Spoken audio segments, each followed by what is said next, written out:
We are live. This is episode 82.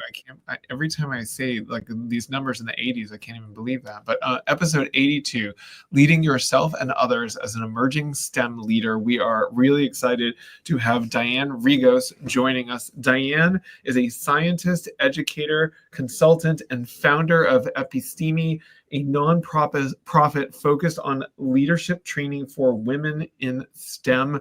She has an upcoming book, which will be a reference handbook for emerging STEM leaders.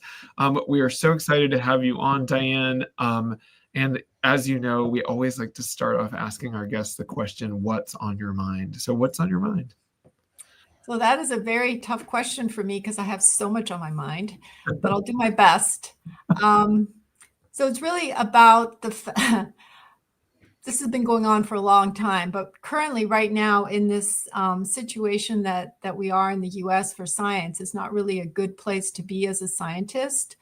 So I feel that my work in providing leadership training for young scientists is more important than ever, because every time I meet some of these people that I teach, like grad students, postdocs, or young scientists in industry, there's a great deal of anxiety and fear about what's happening.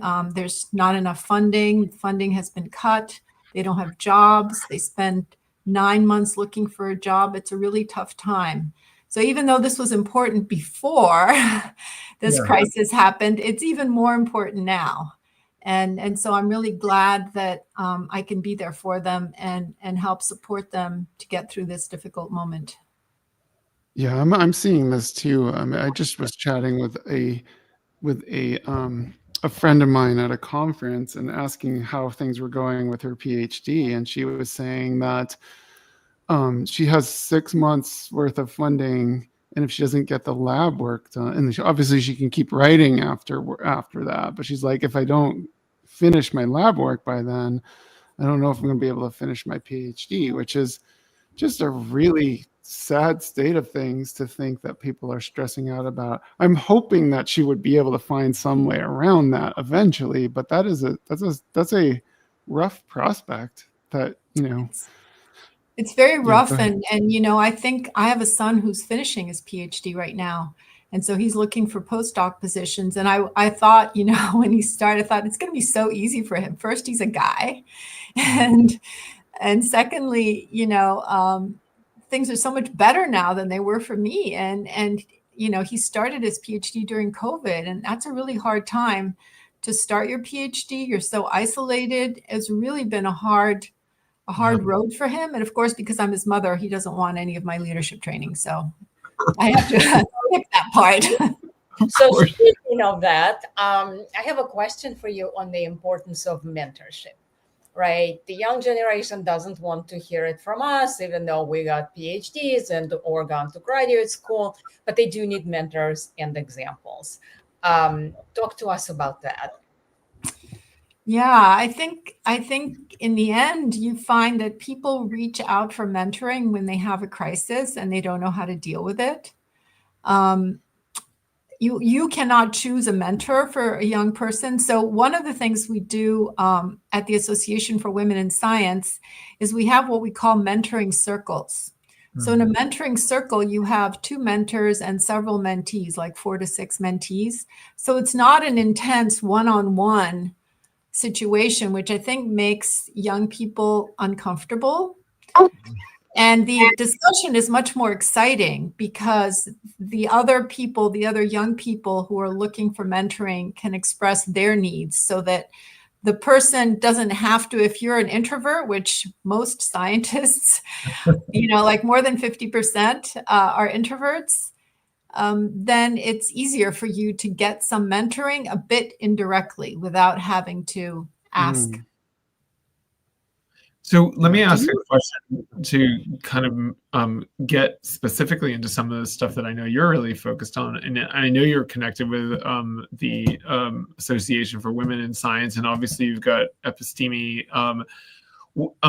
What are there unique challenges right now in this difficult environment for women trying to, I mean, obviously there's always been a different set of challenges for women trying to break into very traditionally, male overrepresented professions anyway, but are there even more problems or more challenges or different challenges for women as this kind of unusual environment we're in unfolds?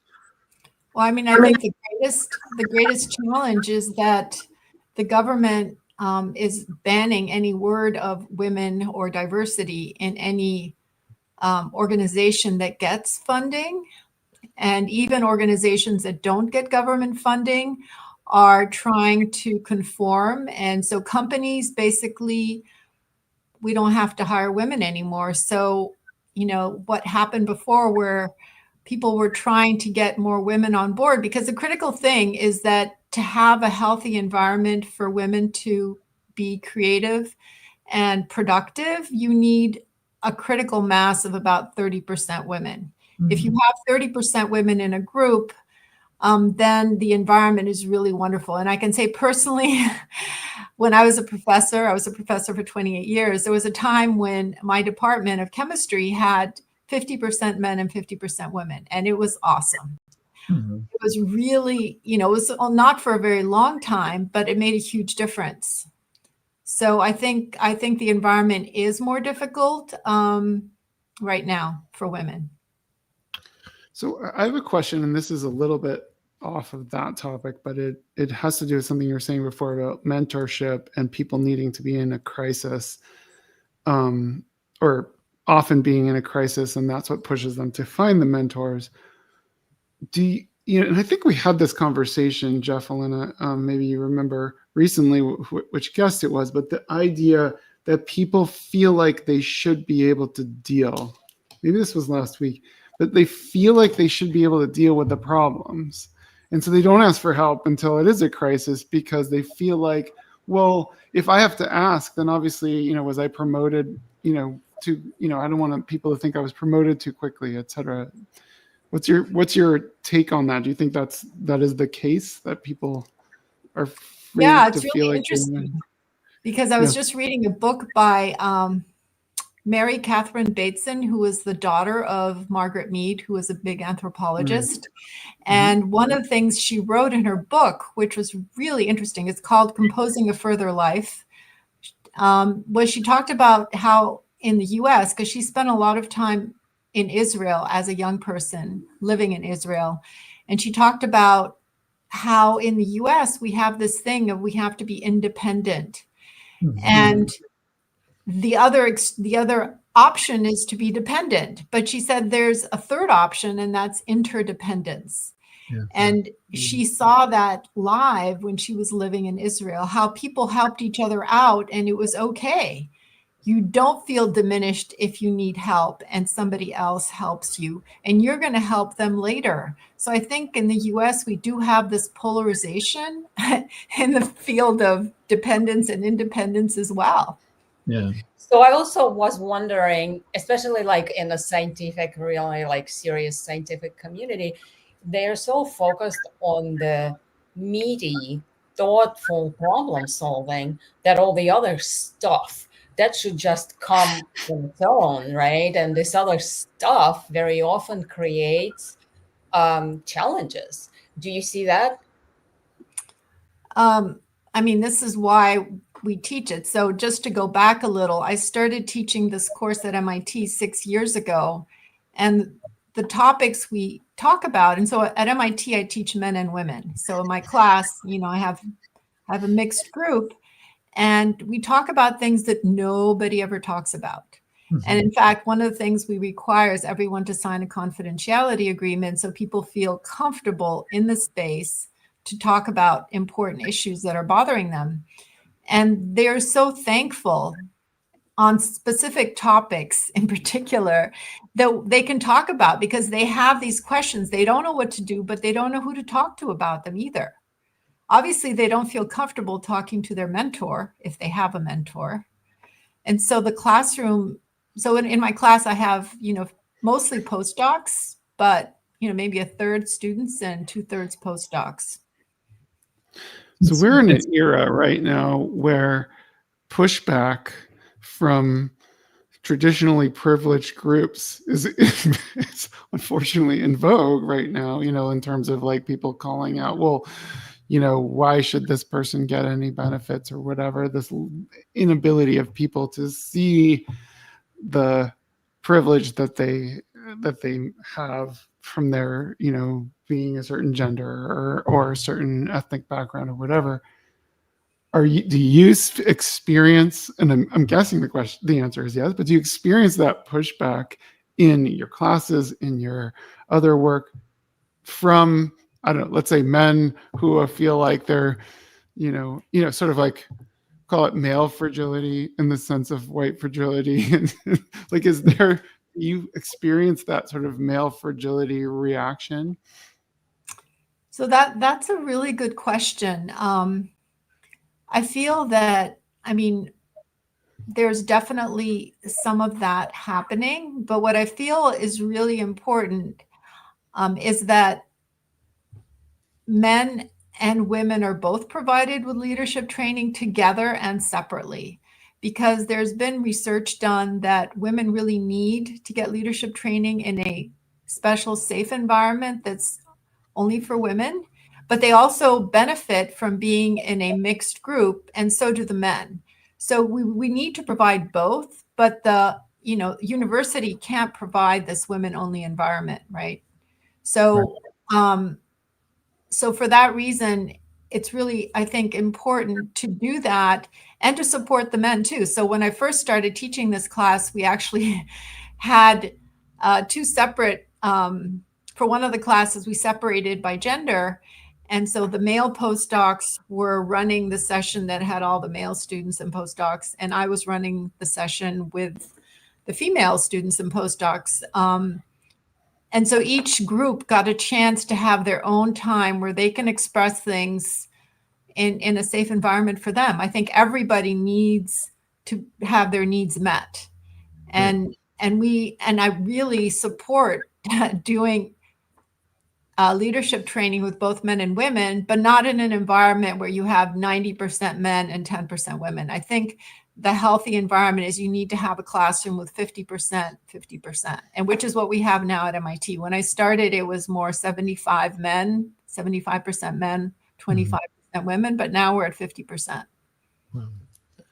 So for you, what are the, obviously, since you teach this material both in women-only environments and also mixed gender environments, what are the things that what are the skills and challenges that both groups face, and then what are the specific things that women need to focus on from a leadership and STEM perspective that are unique to that group? Or is it the same and it just needs to be in a separated environment?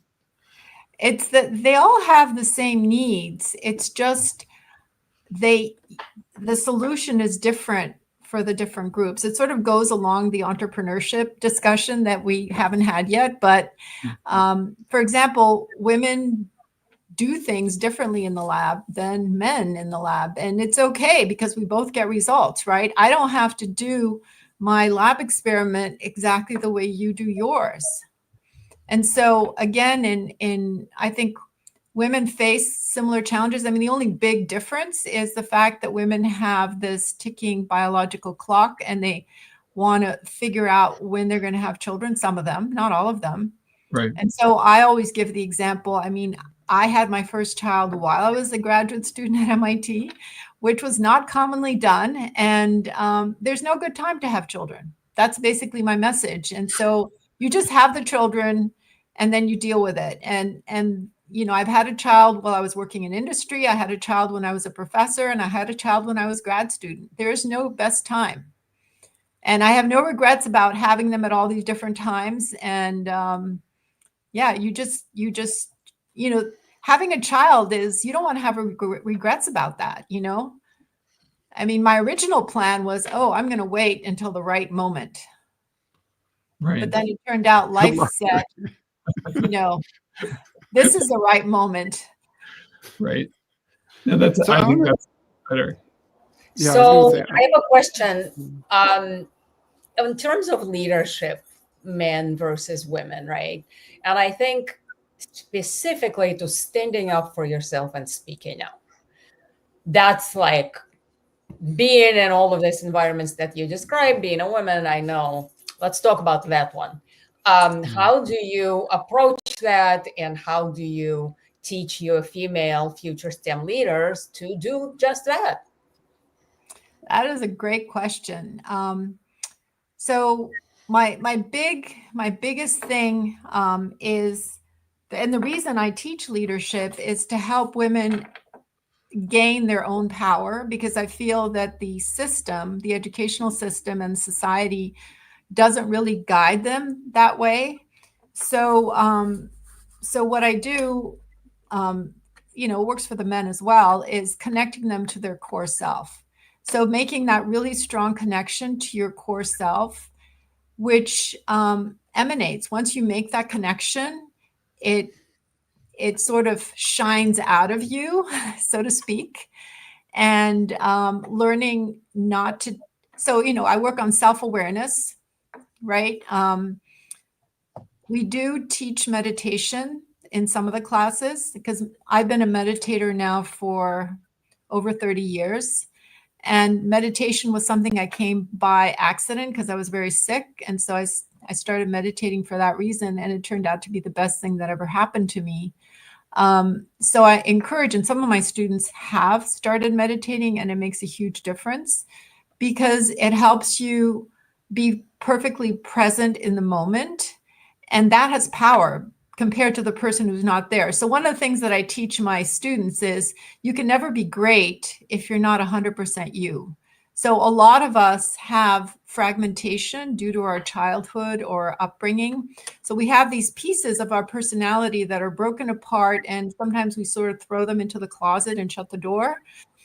But you really need to put all the pieces back together in order for you to have a strong core. Right. And then connect to that core whenever you need to, and have a system for how do you connect to your core. Some of us, go swimming, some of us go for a run, but if things get bad, how do you get over that moment? I think that's such an important point you're making. And actually, Eric and I were talking a little bit about this morning, because this comes up a lot in the coaching work that I do, is that people have these beliefs, and maybe it's from their upbringing, their childhood, like you said, where they believe they should be a certain way, and so they are so focused on how can I be this person that I believe I should be, as opposed to accepting that they are who they are and figuring out how to work with that. And it's like so many of the problems you see with people in the workplace, with people in their families, stem from that issue, where you are trying so hard to be something you're not, and feeling disappointed in yourself, as opposed you can't be somebody you're not. And one of the way I explain it is, I'm Greek. So in Greece, there's a lot of mythology. So there are the word charisma comes from the Greek word charis, which means gift. And so there are these minor goddesses which give children, each child, a gift when they're born. So each of us has a special gift. And the people who have charisma out there in the world are people who have accepted their gift and fully connected with it, as opposed to the people who are trying to be somebody other than who they are. They're not accepting their gift. They're trying to be like their big brother or what their father wants them to be. Well, and I bet you that a lot in the scientific world, because so many people are like, these are people who are like, I call it the achiever identity, like where they're like, I am the sum of my grades, my degrees, my titles, and whatever. And so these people who have been brought up in this world, like their goal was to be a PhD, but a PhD is a degree, not a state of being, right? So I wonder if does that play into it, like that people sort of like have gotten into this mismatch of like, oh my gosh, I need to be this thing that I've been working towards, as opposed to I am who I am. I don't know. I actually think that PhD is a state of being. I don't know. I have to say, I think that many scientists, I wouldn't say all of them, many scientists have a greater purpose than just the degree. Right. Like And you see the people who are driven and the people who make progress are people who have, for example, they had an uncle who was sick and they want to cure cancer, or their grandmother died of, I don't know, dementia, and they want to figure that out. But I think they usually have a greater purpose. The problem is, and this is where I really want to help them, is how do you achieve that greater purpose that you have? Because the system, how do you get around it? And so, I worked both in industry and in academia, so I have that double perspective. Right. And there's so many obstacles. And I entered science because I didn't want politics, right? I grew up in a family where politics was all they talked about. And I thought, I'm going to be a scientist. There's no politics there, right? And so now I teach politics in my leadership class, because if you ignore the politics, you're not going to make it, right? Right. Absolutely. Funny.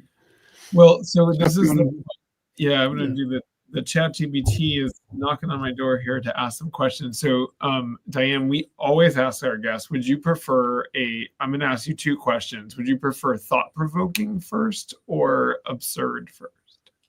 I'll take the absurd. Okay. I don't know if this is truly absurd or not, but I'm going to go with it. It says, in your journey from scientist to educator to nonprofit founder, what's the weirdest cocktail party question you've gotten when somebody says, or when you're answering the question, so what do you do? So what is the weirdest answer I've given? Sure, let's go with that. Or what is the weirdest question I've been asked? I think ChatGPT is a little confused with this. So let's go with what's the weirdest answer you've given? or what's the weirdest question you've gotten? Yeah, I don't go to very many cocktail parties. So this is really hard. All right. You just answered the question with that very question. I think and this promise it was obscure. All right, it was an absurd question. All right, let me try a better one. I actually think this one's really thought-provoking. I did ask her for funny questions, but I'm not sure this is funny. If you could assign science homework to world leaders, what one assignment would you give them? And then it says extra points if it involves lab goggles. But but I think in this day and age, what do you wish world leaders what assignment would you give them about science right now? I would tell world leaders to spend an hour with a woman scientist and really ask her why she's doing what she's doing. I think the other thing that I've gotten through teaching, from my students who have suffered so many challenges in trying to just do their work, so women scientists, we just want to do our work, finish our experiments, publish our papers or our theories. And we have all these obstacles, like sexual harassment, etc. So talk to a woman and find out what it feels like to her not to be able to do her work. Yeah, actually, that reminds me of, I forget who I was talking to or whether I was watching something, but we were talking about the number of startups that are funded by VCs that have women leadership is very small. But then if you go to women only leadership, it's like obnoxiously tiny number of companies that get funded. And that's, to your point, every day there's these sort of micro issues. I don't mean micro in that they're not important, but that they happen every day. But there are also these macro issues of gender discrimination that leads to a woman who is as accomplished, maybe significantly more accomplished than a male counterpart, having to go through extra hoops, or maybe not even getting to the point where they're funded for their startup or whatever it is. Yeah, that definitely happens. And the thing that's crazy is that many times women funders don't fund women either. That there is this very sad thing. Who made this quote? I'm forgetting who made this quote, but there was a famous quote that there's a special place in hell for women who don't support other women. And as a woman in science, some of the worst things that have happened to me, not the worst, but some of them have been done by other women scientists who don't want the competition because they know that there's only room for one woman scientist. So they don't want you to be there because they might lose their special privileged position. Right. So that's by the way, thing. That is something that I was going to bring up before the ChatGPT piece was this. So the best boss I have ever had in my life, I only had one, and I was in biotech for most of my career. And only one woman boss. She was like orders of magnitude better than any other boss that I ever had. Fantastic, so much more like supportive, etc. And one of the things I was just wondering is your thoughts on is there's this notion that women, I think there's a notion that needs to be overcome that women need to go to leadership training to become more like the male leaders. And that's not right. Like in my personal experience, I'd rather the men become a little more like at least the one boss that I had, not the other way around. And I think we were talking about like, you can't be who you aren't. Well, I guess I would say like women, I think industry and academia and whatever will benefit from women leading in their own style. But I also think male leaders would benefit from not, well, and part of this, and Jeff and I were talking about the DISC analysis, like, you know, these domineering personalities who like end up in leadership positions or whatever. Like that's the worst personality to end up in leadership.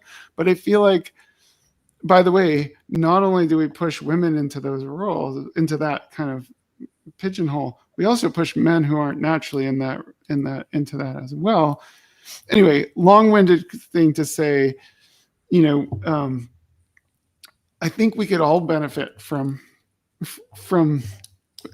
thinking about different styles of leadership. Absolutely. And I think that's the other part that I teach my students is how do you find your leadership style so that you are great? Because you can't follow anybody else's path. You know, when I was younger, I was trying to be like my husband, who's a scientist, or my professor, you know, my thesis advisor. And that was wrong. You know, I went through all this and I got to the point of being a professor. I was tenured and all that stuff. And one day I realized this isn't what I want, which is when I eventually left and started working at MIT, running the MIT Tata Center. And I gave up my tenured position, which is not something that most women do, or men for that matter, because you work so hard to get it, but it wasn't right for me. It didn't make me happy. Right. No, well, I think kudos to you for understanding that it actually didn't make you happy and having the guts to do it, because that's truly, yeah, it's not done. But you know what? You know how I got the guts to do it? I got leadership training. The college president sent me to leadership training. And at the end of the leadership training, I was like, oh, now I have the confidence to go and do something bigger and better and more global. So I left. That's awesome. That may not be what I wanted to ask. You were just talking about, you know, different leadership styles, right? And everybody should say, well, I have my leadership style and that's good. And Eric has his and whatever, Jeff and everybody else, right? But there's also this system that has to say, you know what? If you're a good leader, no matter what kind of a good leader, that's a good thing. So it's a two-way street, us accepting it and the environment accepting it, no? Well, I know that, you know, in some environments, I mean, this is where you move on, where your values and the values of the organization you're in don't match. And so what you think is a good leader, to be honest and tell the truth, may not be what the organization is supporting. And if you have to lie and do things you don't think are right, then you don't belong in that organization. So I would say you have to move on. Oh, 100%. Yes. Been there, done that. too. But so it's interesting though, as you all are sort of talking about this issue, I just keep thinking about the situational leadership model, right? Like there isn't a good style and a bad style. There's an adaptive style that says, am I leading the right way for this person that I'm leading in this situation? And I think so often people go like, I'm just this kind of leader, or I'm just that kind of leader, or they don't even think about their leadership at all. They just do stuff. And there's, back to your point about sort of meditating and being present, and like, do you realize how, what you are doing is even like how it's impacting the people around you, or are you just doing it? You're just reacting. So I don't know how if that plays at all into your training, but absolutely. So in the training, there's different leadership styles for different situations, and you have to know what you're capable of doing. And if you need to, you have to adjust it every day. The terrible leader is the person who just does their thing and ignores what's happening around them, right? You have to adjust every day, every interaction. That's what connecting with the people you're with means. Absolutely. Yeah, I think it's just, like if I could spread one message out into the world about how people should lead, and frankly, how people should just interact with each other, is like, be able to put yourself in the shoes of the other person. Like most of the time, the person that you're leading is not being difficult because they want to be difficult, right? They're being difficult because they don't know something, they don't understand something, their perspective is, off or whatever. And the same thing is true for the person that you report to. Like your boss isn't being a micromanager because they just want to make you miserable. They're being a micromanager because they're feeling insecure. And so how do you manage to that? So I think, if I could put one message out in the world, I'd be like, how do you get people to see the perspective of the people around them? I think is the key. And so I don't know how that requires empathy and self-awareness. Absolutely, 100%. And self-awareness is number one skill. Yeah, we don't necessarily filter for that in our leadership filters. So anyway, Diane, this has been an amazing conversation, and we are over our sort of main portion of our podcast. We're over the 30-minute mark.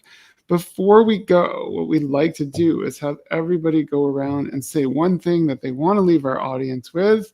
If you've watched any of our episodes before, you will know that I always make the guests go first, and I usually try to make a joke out of it. But I'm still going to make you go first, even though I admit to it. What is something that you like to leave our audience with? Can I do two things? Sure. Of course. Okay. Well, the number one thing is that I think the leadership journey needs to start early on. So this is why I focus my training on young people.